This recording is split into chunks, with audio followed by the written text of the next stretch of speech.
엘리사가 이전에 아들을 다시 살려준 여인에게 이르되 너는 일어나서 내 가족과 함께 거주할 만한 곳으로 가서 거주하라.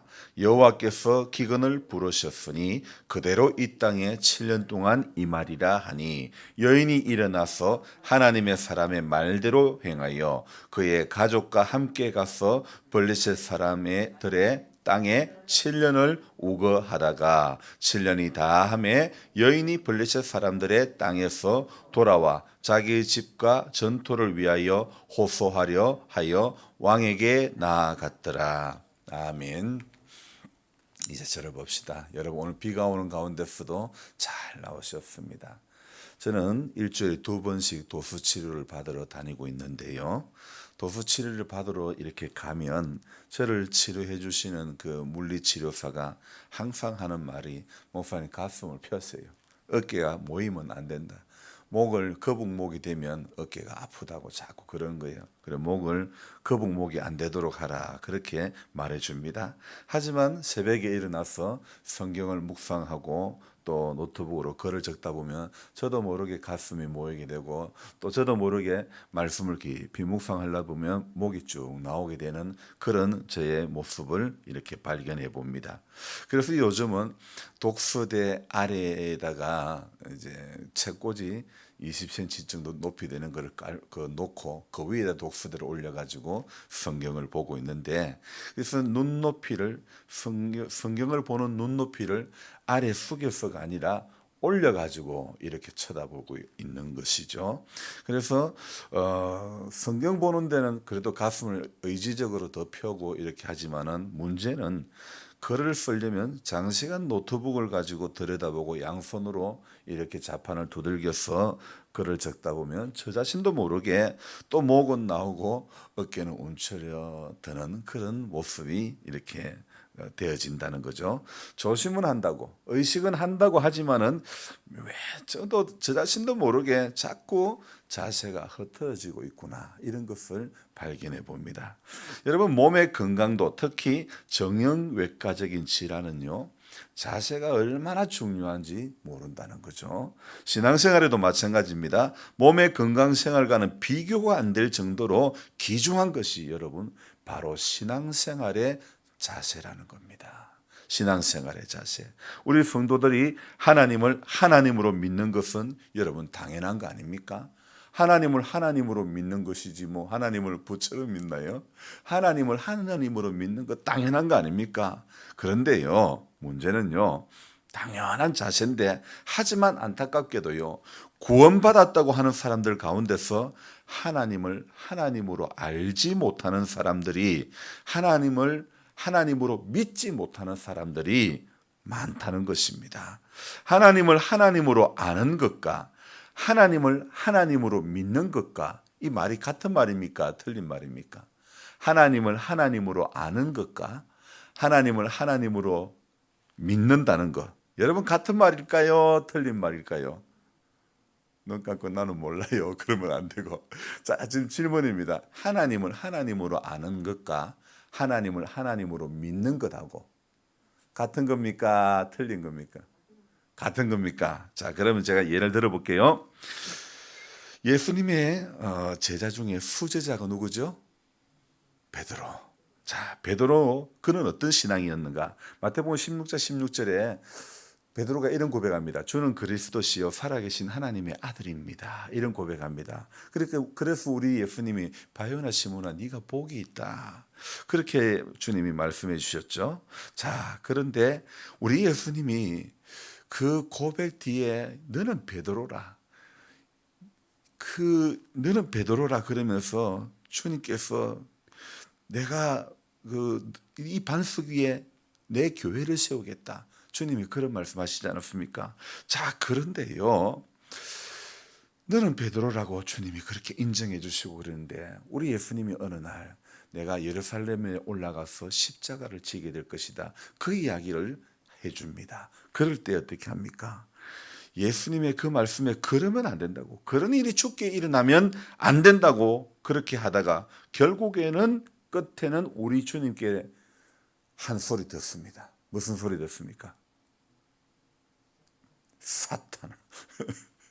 우리 주님으로부터 수제자 베드로는 사탄아 소리 들었습니다. 그리고 또 한 소리 더 들었습니다. 그때 같이 나오는 말이 뭡니까? 너는 나를 넘어지게 하는 자다. 아니, 예수님이 어느 날 고기를 잡고 있던 베드로를 찾아가서 따라온나? 내 너를 사람을 낚는 어부가 되게 하리라. 그래서 부르셨습니다. 그런데 이제 하다 보니까 이제 베드로가 수제자가 됐어요. 어쨌든 그런데요, 이 베드로에게 우리 주님은 정말 해서는 안 될 것 같은 말씀. 너는 나를 넘어지게 하는 자로다. 그렇게 너무나 충격적인 말씀을 하게 되죠. 자, 너무 어떻게 면전에서 우리 주님이 저런 막 심한 말씀을 하실 수 있을까? 너는 나를 넘어지게 하는 자다. 이 말씀이 우리에게 시사하는 바가 큽니다. 사람을 낚는 어부가 되게 해주시겠다. 너는 베드로라. 내가 이 반석 위에 내 교회를 세우리니 음부의 권세가 이기지 못하리라. 주님 이렇게까지 말씀하셨는데, 공생의 사역에서 주님은 베드로에게 남다른 애정과 관심을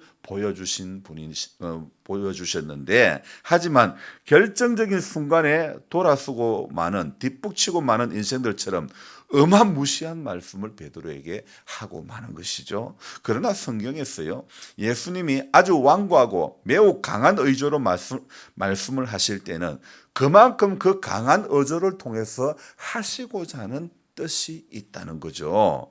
하나님을 하나님으로 믿는다고 하는 사람 중에 수많은 사람들이 자기는 하나님을 믿는다고 생각하지만 사실을 하나님을 아는 것에만 머물고 있는 사람들이 많다는 겁니다. 제가 앞서 뭐라고 그랬죠?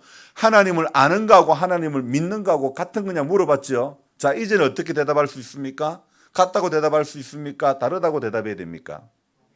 하나님을 하나님으로 아는 것에만 머물면 베드로처럼요, 내가 십자가를 지러 간다 그럴 때 그런 일이 일어나면 안 됩니다. 그런 거예요. 그러나 하나님을 하나님으로 믿는다면 주님, 어찌하면 좋을까?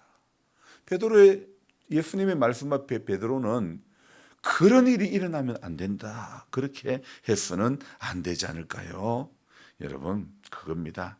하나님을 하나님으로 아는 것에만 머물러 있는 사람들이요, 너무 많다는 것입니다. 어제 제가 새벽에 말씀을 드리지 않았습니까?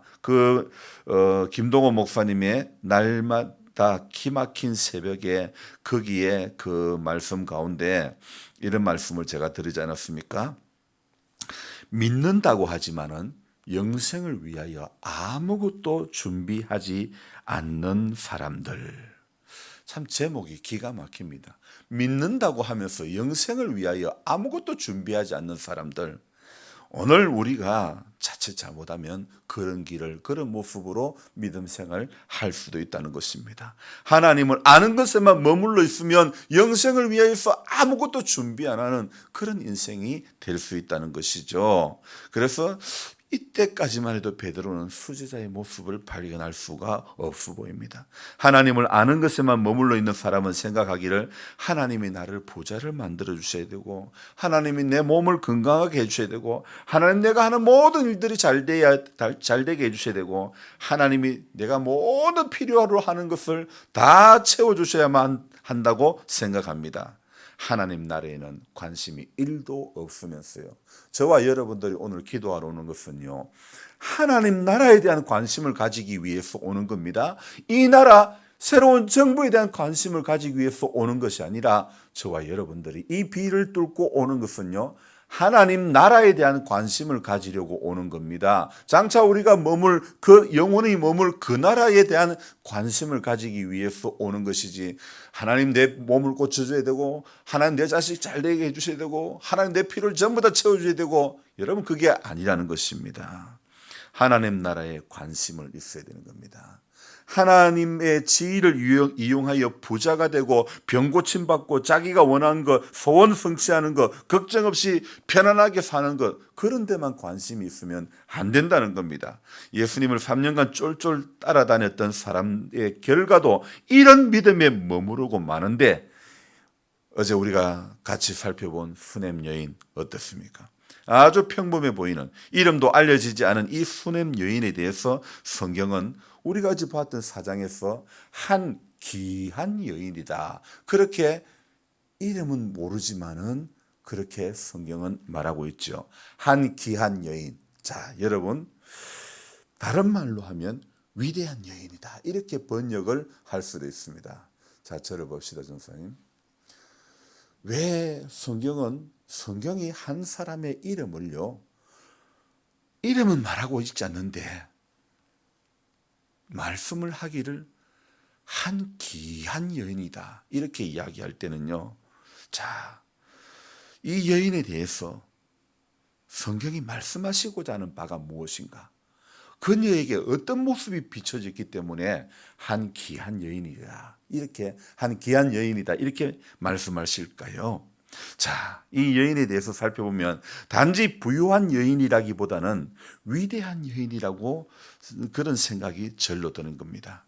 우리가 잠시 이 세상에 살다가 가는데 하나님 앞에서 위대한 한 사람, 오늘 열왕기하 4장의 여인에 대해서 이야기한 것처럼 한 귀한 여인으로, 귀한 사람으로 이런 대접을 받았으면 하는 그런 바람을 가지고 말씀을 나누려고 합니다. 오늘 엘리사에게 집 한 켠과 또 음식을 제공하는 이 여인, 이 수냄 여인에게 바쳐진 비춰진 엘리사는요, 그 엘리사의 모습은 어떻게 비춰졌느냐? 수냄 여인을 바라보는 성경은 한 귀한 여인이라 그랬고, 이 여인에게 비춰진 엘리사의 모습은 뭐라고 그랬냐면, 이 사람은 하나님의 거룩한 사람인 줄을 내가 아노니, 그러면서 남편에게 요청합니다. 여보, 우리가 이 사람을 위해서 방 한 칸을 내드리고 좀 이 사람의 이곳을 지나갈 때마다 머물고 먹을 거 챙겨주고 좀 이래 하면 어떨까요? 그렇게 이야기하죠.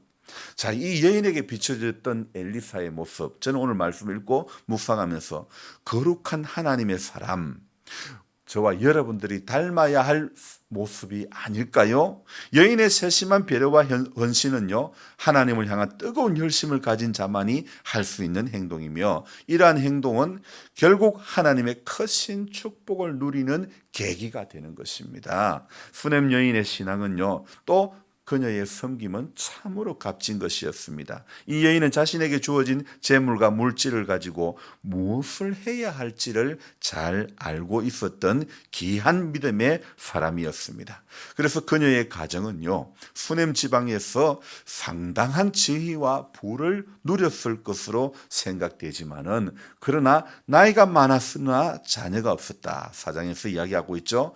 아마 이것은 그녀에게 아주 커다란 상처였을 것입니다. 그러나 그녀는 믿음 안에서 자신이 할 수 있는 일을 기꺼이 선택합니다. 하나님의 사람인 엘리사가 그곳을 지나가게 되는 것을 알게 되었고, 자신의 집에서 음식을 먹도록 강건하여 청함으로써 봉사와 섬김의 기회를 결코 놓치지 않는 그런 모습이죠. 뿐만 아니라 남편과 더불어 세심하게 엘리사가 기거할 방을 마련함으로써 하나님의 사람이 평안하게 지내며 사역을 할 수 있도록 돌보고 또 배려하는 그런 모습. 이들은 자신들의 가정에 주어진 재물로 하나님의 사람을 섬기며 선지자가 거하기에 어려움이 없도록 최선을 다해서 보살피고 편의를 제공했던 그런 삶을 살았던 것이죠. 여인의 마음과 행동으로 드러난 신앙의 그 섬김은요, 하나님의 사람 엘리사를 감동을 시킵니다. 그래서 부족함이 없다며 보상받기를 겸손히 거절하는 여인에게 엘리사는 이 가정에 자녀가 없다는 것을 알고 자녀를 약속해 주었습니다. 그리고 그 다음에 약속대로 아들을 얻게 됩니다. 하나님께서는 정성 어린 섬김을 그냥 지나치지 않으시고 보상하신 것입니다. 결과를 바라보고 행동한 것은 아니었으나 하나님의 종을 극진하게 섬기고 자신이 할 수 있는 정성을 다한 그 결과 이루어질 수 없었던 그 여인의 가장 큰 소원이었던 그 가정에 자녀의 축복이 주어진 것이죠. 하나님을 기쁘시게 하려 했던 믿음과 섬기는 그 마음을 하나님이 받으시고 그 여인에게 그 가정에 축복을 주신 줄 믿습니다. 그런데 이 여인의 아들이 어느 날 자라면서 타작하는 때에 내 머리야 내 머리야 두통을 호소하면서 죽었던 일이 있었죠. 그렇지만은 다시 죽었던 그 아들을 엘리사는 살려주는 것입니다. 그것이 엘리사가 그 여인에게 두 번째 행한 그런 기적이죠. 자, 아이를 낳게 되는 가정, 그리고 다시 살리게 되는 전 과정에는 주저없이 하나님 앞에 나아가는 수넴 여인의 믿음을 통해서 하나님 역사하신 것이죠. 하나님의 사람이 이런 사람이고 이런 일을 하는 사람이구나, 거치는 것이 아니라 죽은 아이를 엘리사의 침상에 뉘은 것도, 문을 닫고 나와 남편에게 엘리사에게 갈 수 있도록 교통편을 제공해달라고 하는 것도, 그리고 그녀의 선택은 바로 자기에게 아들을 약속해 주신 그분 앞에 나아가는 것입니다. 여러분, 이게 신앙의 기본입니다. 나를 사랑하고 나를 선택해 주시고 나와 함께 해 주시고 나에게 약속해 주신 그분 앞에 나오는 게, 여러분, 이게 우리 신앙의 기본이라는 겁니다. 자, 우리 찬송가에 이런 찬송이 있죠. 예수 사랑하심은 거룩하신 말일세, 우리들은 약하나 예수 권세 많도다. 나를 사랑하시고 나의 죄를 다시서 하늘 문을 여시고 들어가게 하시네. 내가 연약할수록 더욱 기히 여기사 높은 보좌 위에서 낮은 나를 보시고 세상 사는 동안에 나와 함께 하시고 세상 떠나가는 날 천국 가게 하소서. 날 사랑하심, 날 사랑하심, 날 사랑하심, 성경에 쓰여 있네. 여러분, 오늘 나를 사랑하시고 나의 죄를 다 씻으시는 그분, 하늘 문을 여시고 들어가게 하시는 그분 앞에 오늘 이 수넴 여인처럼 나를 선택해 주시고 나에게 은혜를 주시고 나에게 약속을 해 주신 그분 앞에 나아가는, 이것이 우리의 신앙의 기본이라는 겁니다. 우리 하나님은 이 한 귀한 여인의 인생사에 있어가지고 열왕기하 4장에서 행하신 두 약속, 첫 번째는 아들 주겠다, 그리고 죽었던 아들을 살려주는 그런 이 두 가지 은혜, 기적, 오늘 8장에서도요 이 수넴 여인의 이야기가 또 등장을 하고 있는 것입니다. 보통의 어떤 이름 없는 한 사람의 이야기는 거기에서 끝나고 마는 것인데, 그러나 오늘 이 한 귀한 여인, 열왕기하 4장에 등장한 이 한 귀한 여인, 이름 없는 이 수넴의 여인의 이야기는 열왕기하 8장에 오면 또다시 8장 1절부터 6절까지 이 여인에 대한 이야기가 나오는 것입니다. 자, 엘리사는요 7년이 이제 기근이 임하게 될 것을 알고는 하나님으로부터 듣게 되고는, 그리고 그가 취한 행동이 오늘 8장 1절입니다. 그래서 7년 기근이 있을 것을 엘리사가 아니까 엘리사가 한 행동이 뭐냐? 자기를 전에 대접했던 이 수넴 여인에게 말합니다. 너는 일어나 네 가족과 함께 거주할 만한 곳으로 가서 거주하라. 그렇게 이야기합니다. 왜요? 7년 동안 기근이 있었기 때문에 너는 거주할 만한 곳으로 옮겨가서 거주해라. 그렇게 이야기합니다. 그래서 엘리사는 사장에서 자신에게 호의를 베푸는 준 이 여인과 그녀의 가족을 기근으로부터 보호하려는 그런 계획이죠. 그래서 이 여인과 그녀의 가족들은 엘리사의 말대로 그 말을 신뢰합니다. 그래서 그대로 옮겨갑니다. 그런 그 결과 기근은 피하게 됩니다. 그런데 그 과정에서 우리가 눈여겨보아야 될 단어가 있습니다. 2절에 보니까 2절 서두에, 자, 여인이 일어나서 어떻게 합니까? 하나님의 사람의 말대로 행하여, 들어봅시다. 오늘 이게 중요합니다. 하나님의 사람의 말대로 행하여, 이게 중요한 것입니다. 저와 여러분들이요 들어도 순종을 못하는 인생이 얼마나 많습니까? 그러나 여인은 일어나서 하나님의 사람의 말대로 곧장 그대로 행하는 것입니다. 그래서 이 여인은 그 말을 신뢰하고, 그래서 하나님의 삶대로 하나님의 사람의 이야기대로 삶의 근거지를 떠나 낯선 땅에서 7년을 살게 됩니다. 자, 여러분, 낯선 땅에서 7년을 사는 동안에 어떻게 될까요? 가지고 있던 돈도 다 쓰게 되고 블레셋 땅에 거하며 고단했지만은 기근으로 고통하는 고국의 소식을 들을 때마다 그래도 우리가 이거 잘 왔다, 그렇게 위안을 받으면서 이겨 나가지 않을까요? 그리고 하나님과 하나님의 사람 엘리사에게 감사하며 우리 고국의 그 기근이 심한 그 땅을 위해서 기도하면서 그래도 우리 여기 와서 잘 살고 있으니까 그래도 감사하다, 이런 마음으로 살았을지 않았을까요? 여러분, 고향이 그리울수록 7년의 시간이 채워지길 소망하면서 매 순간을 성실하게 일상을 보냈을 것입니다. 마침내 7년이 지난 뒤에 고국에 돌아왔습니다. 여러분, 그런데요, 그 7년이 지난 후에 고국에 돌아왔을 때에 그때에 어떤 일이 있었느냐? 오늘 3절에 보면요, 7년이 다 하며 여인이 블레셋 사람들의 땅에서 돌아와 자기 집과 전토를 위하여 호소하려 하여 왕에게 나아갔더라. 아니, 왜 호소하려 할까요?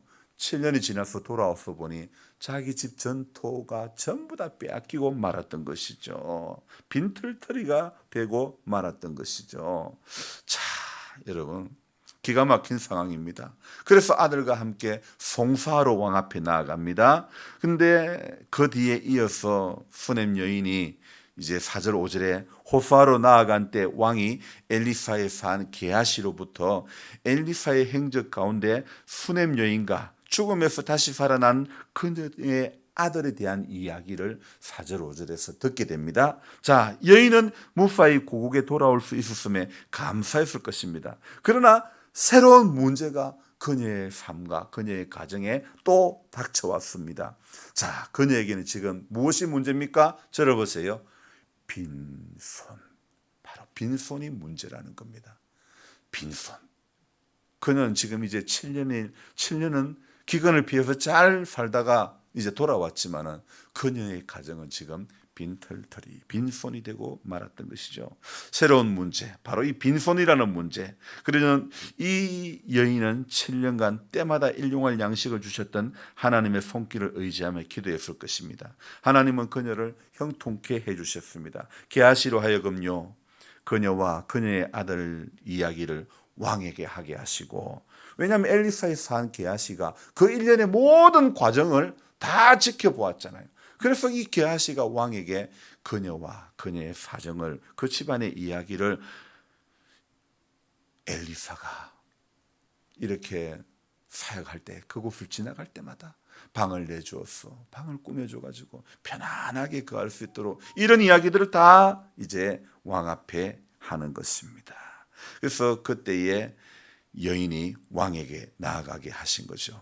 그래서 6절에 보니까, 6절 한번 읽어볼까요? 왕이 그 여인에게 물으매 여인이 설명한지라 왕이 그를 위하여 한 관리를 임명하여 이르되 이 여인에게 속한 모든 것과 이 땅에서 떠날 때부터 이제까지 그의 밭의 소출을 다 돌려주라 하였더라. 할렐루야. 여러분요, 하나님께서 함께 하심으로 재난과 인생의 고난 가운데서도 보호받고 형통케 됨을 이 경험하게 되는 것을 이 마지막 6절에 말씀하고 있습니다. 자, 오늘 이 여인은 다 빼앗겼지만은 이 마지막 결론 6절에서 다시 전의 땅과 또 7년간의 소출에 해당되는 모든 돈도 전부 다 돌려받게 되는 것입니다. 이것은 무엇 때문에 얻은 결과일까요? 주저없이 하나님 앞에 나아간 여인의 삶의 결과라는 것입니다. 인생이 하나님 앞에 날 사랑하심, 날 사랑하심, 날 사랑하심 성경에 쓰였네. 성경에 쓰였다는 걸 알고 성경의 길이 있다는 걸 알고 성경 말씀을 믿고 주저없이 하나님 앞에 나아가는 인생에게는 오늘 이 수넴 여인처럼 이런 은혜가 주어진다는 것입니다. 우리 모두 오늘 이 여인과 같은 삶의 모습으로 살아가서 이런 은혜가 오늘 곧 나에게 주시는 하나님의 은혜임을 경험하게 되시기를 주님의 이름으로 부탁드립니다. 기도하겠습니다. 하나님, 열왕기 하 4장에 나왔던 수넴 여인의 이야기는 곧이어 또 8장에 수넴 여인의 이야기가 또 등장하고 있습니다. 하나님께서는 한 여인의 그 섬김의 귀한 모습들, 또 하나님 앞에 아름다운 모습으로 주저없이 나아가는 그 모습을 보면서 하나님은 그 여인에게 은혜를 베풀어 주시는 줄 믿습니다. 아들이 없던, 자녀가 없던 그 가정에, 또 남편은 매우 늙었던 그 가정에 하나님은 1년 뒤에 자녀를 얻게 하시고, 또 자라는 가정에서 순간 죽어버리고 머리를 두통을 호소하며 죽었지만은 하나님의 사람 엘리사를 통해서 다시 살리심의 은혜를 입게 하시고, 그렇게 하나님 이 여인의 삶 가운데 하나님은 두 번의 기적을 베풀어 주셨고, 또 오늘 엘리사에게 이 여인이 거하는 땅에 7년 기근이 있을 것이라는 것을 알게 하시고, 그래서 거주할 만한 땅으로 옮겨가라고 기근을 피하게 하셨던 것. 한 귀한 여인, 오늘 여인이 주저없이 하나님 앞에 나아갔던 것, 여인이 하나님에 대한 그 신뢰하는 그 믿음을 하나님은 보시고, 오늘 이 8장에서 또 엘리야를 통해서 하나님은 기근을 피하게 해주시고, 하나님은 7년 동안 피난 갔다가 빼앗겼던 땅이었지만은 다시 다 돌려주시고, 다시 그 금전적인 7년간 벌 수 있는 모든 금전적인 부분까지 다 보상해 주는 것을 보았습니다. 하나님, 이것이 바로 주저없이 하나님 앞에 나아갔던 여인의 믿음의 결과인 줄로 믿습니다. 오늘 우리에게도 이런 결과를 보기를 원합니다. 하지만 우리 신앙은 하나님을 믿지만은 영생을 위해서는 아무것도 하지 않는 어리석음의 길, 하나님을 아는 것에만 그치고 하나님을 믿는 것 그 자리에까지 나아가지 못하는 어리석은 모습일 때가 너무 많음을 고백합니다. 주님, 우리를 불쌍히 여겨 주옵소서. 하나님과의 동업을 거부하는 어리석은 사람이 되지 않기를 원합니다. 믿는다고 하지만은 영생을 위해서 아무것도 준비하지 않는 어리석은 사람의 길을 걸어가지 않게 해 주옵소서. 하나님 스스로 어렵다고 생각하는 치명적인 어리석음의 길을 걸어가지 않기를 원합니다. 오늘도 한 절의 말씀 속에서 주님이 어떤 것을 기뻐하시고 어떤 길을 걸어가기를 원하시는지 알게 해주시고, 그 길 앞에 오늘 열왕기하 8장 2절 말씀처럼 하나님의 사람의 말대로 행하여 여인이 복을 받을 수 있던 것, 여인이 하나님의 은혜가 주어지게 된 비결이 바로 오늘 여기에 있는 말씀인 줄 믿습니다. 하나님의 사람의 말대로 행하여. 오늘 우리는 성경에 기록된 하나님의 사람의 말대로 살아가는 우리들, 그 교훈과 훈계를 따라 살아가는 우리들 되게 하여 주옵소서. 아버지 하나님, 계속해서 코로나 확진자 수가 너무너무 많이 발생하고 있습니다. 우리 성도님들 잘 이기고 잘 견디고 잘 지나가게 해주시고, 6월절에 은혜를 주셔서 고센 땅에 파리의 재앙과 하는 바로에게 행했던 그 모든 재앙들이 고센 땅에는 임하지 않았던 것처럼, 하나님, 오늘 우리 성도님과 가정과 삶의 자리에 바이러스의 어려움이 임하지 않기를 원합니다.